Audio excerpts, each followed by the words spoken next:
مفتی عبدالباقی سے سوال ہے، سوال یہ ہے کہ روزے داروں کے لیے افطار کا بندوبست کرنا کیسا ہے، افطاری کھلانا؟ دیکھیں تو بہت ہی بہترین عبادات میں سے ایک عبادت ہے. روایت میں تو یہاں تک آتا ہے کہ اگر ایک گھونٹ لسی یا ایک کھجور کا بھی انتظام ہو سکے تو وہ تو بہت اعلیٰ ہے. اچھا. لیکن اس میں ایک بڑی مشکل ہمارے ہاں یہ پیدا ہو گئی کہ لوگوں نے اس کو باقاعدہ ایک منظم انداز میں لوگوں سے زکاتیں لے کر، لوگوں سے جو ہے چندے لے کر، اور باقاعدہ ایک دسترخوانوں کی جو ایک سجاوٹ شروع ہو گئی ہے، اور اس میں جو ہے وہ 30,000 کا شتر مرغ 1.5 لاکھ میں خرید کر جو ہے لوگوں کو شتر مرغ کھلائے جا رہے ہیں. یہ جو عمل ہے اور یہ شہر میں بڑھتا چلا جا رہا ہے، اس کی سختی سے نفی کرنی چاہیے. شتر مرغ خریدنے والے کی یا بیچنے والے کی؟ میں آپ کو عجیب بات بتاؤں کہ میں تو کبھی نہیں گیا ان جیسے دسترخوانوں پر اور کبھی موقع نہیں لگا، لیکن میرے علم میں ایسے لوگ بھی ہیں جو اچھے خاصے صاحب ثروت ہیں اور وہ اپنے بچوں کو ایک تفریح کے لیے وہاں لے کر جاتے ہیں. ارے ہلا گلا، ہماری قوم کا ہلا گلا چاہیے. میں آج ہی ایک جگہ واقعہ بیان کر رہا تھا بیان میں نے کہا مجھے ملیر میں ایک جگہ جو ہے بیان کے لیے پہنچنا تھا. انہوں نے کہا جی افطاری کے لیے آنا ہے. تو جیسے ہی ایئرپورٹ کا پل میں اترا، افطاری میں 10 منٹ کا وقت تھا اور مجھے ملیر کے اندر جانا تھا. انہوں نے میری گاڑی کے آگے جو ہے وہ کھڑے ہو گئے اب لڑکے کہ آپ نے ہماری افطاری لازمی لینی ہے. آگے ہم پہنچے تو اب وہ گھر والا، وہ مسجد والا فون کر رہا ہے کہ آپ جلدی پہنچے، 2-4 منٹ کا راستہ. وہ جیسی اذان ہو گئی سڑک کے بیچ میں کھڑے ہو کر وہ شربت ہے زبردستی، وہ تو سمجھ میں آنے والی بات ہے. لیکن یہ جو دسترخوانوں کی کیفیت کہ سفید پوش آدمی جو کسی سے مانگ نہیں سکتا، تعریفہم بسیماہم، ان کی چہروں سے پتہ چلے گا کہ غریب ہے. لیکن لا یسألون الناس الحافا، لوگوں کے پیچھے پڑھ پڑھ کے نہیں مانگتے ہیں. ایسے سفید پوش لوگ جو گھروں میں بیٹھے ہوئے ہیں، بھیک نہیں مانگ رہے ہیں، دسترخوانوں پہ نہیں آ رہے ہیں، ان کو محروم کر کے آپ دسترخوان لگا رہے ہیں. میں اپنی ذات سے اس بات کی سختی سے نفی کرتا ہوں کہ اس کو ختم ہونا چاہیے.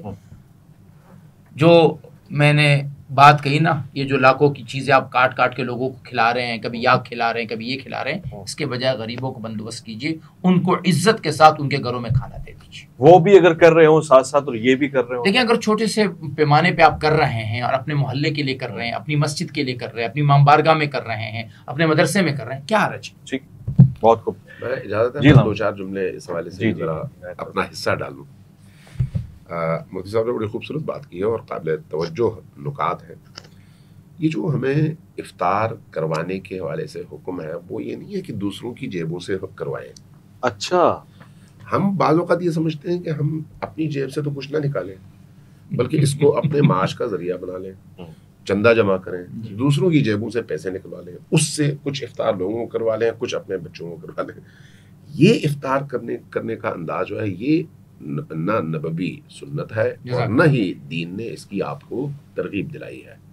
جو دین نے ترغیب دلائی ہے وہ یہ ہے کہ آپ اپنے نفس کو کاٹیں، اپنی خواہشات کو ذبح کریں، خود بھوکے رہیں اور دوسرے کو کھلائیں. وہ کب ہوتا ہے؟ جب آپ اپنی جیب سے دیتے ہیں.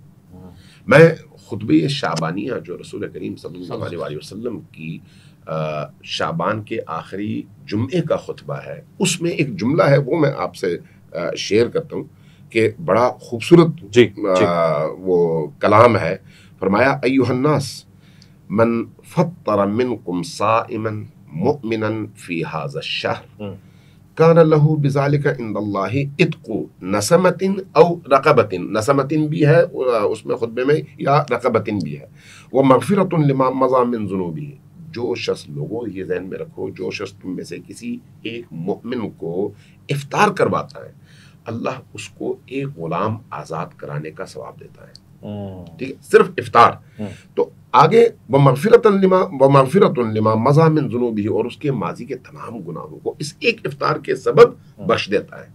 تو کسی صحابی نے اٹھ کر پوچھا، قیل یا رسول اللہ فلیس کلنا یقدر علی ذلک، ہم میں سے ہر بندہ اپنی جیب سے نہیں دے سکتا، ہم غریب ہیں، کیا کریں؟ فرمایا فقال اتقوا النار ولو بشق تمرۃ، آگ سے اپنے آپ کو بچاؤ چاہے ایک کھجور کے دانے کے عوض. ایک کھجور تو دے سکتے ہو, خود کھانے کے لیے تم نے جو جمع کیا اس میں سے ایک دے دو, ٹھیک ہے. اس سے آگے اگر کھجور بھی نہیں ہے تو اتقوا النار ولو بشربۃ من ماء, پانی کا ایک گھونٹ تو پلا سکتے ہو. تو اصل چیز کیا ہے, وہ جو تمہارے حصے میں ہے اس میں سے لوگوں کو دے کر لوگوں کو شریک کرو. اس لیے یہ جو افطار کا معاملہ ہے اس میں وہ میلہ لگانا اہم نہیں ہے, اہم یہ ہے کہ آپ نے کسی ضرورت مند کو جس کے پاس خوراک نہیں ہے اپنا پیٹ کاٹ کر کچھ پہنچایا یا نہیں پہنچایا. اگر یہ آپ نے اخلاص کے ساتھ کیا ہے تو اس کے لیے وہ بورڈ لگانے کی ضرورت ہے, نہ تشہیر کی ضرورت ہے. یہ آپ کا اور خدا کے درمیان کا معاملہ ہے, اور یقیناً اس کا پھر اس طرح کا عظیم ثواب بھی ہے. بہت خوب, بہت خوب.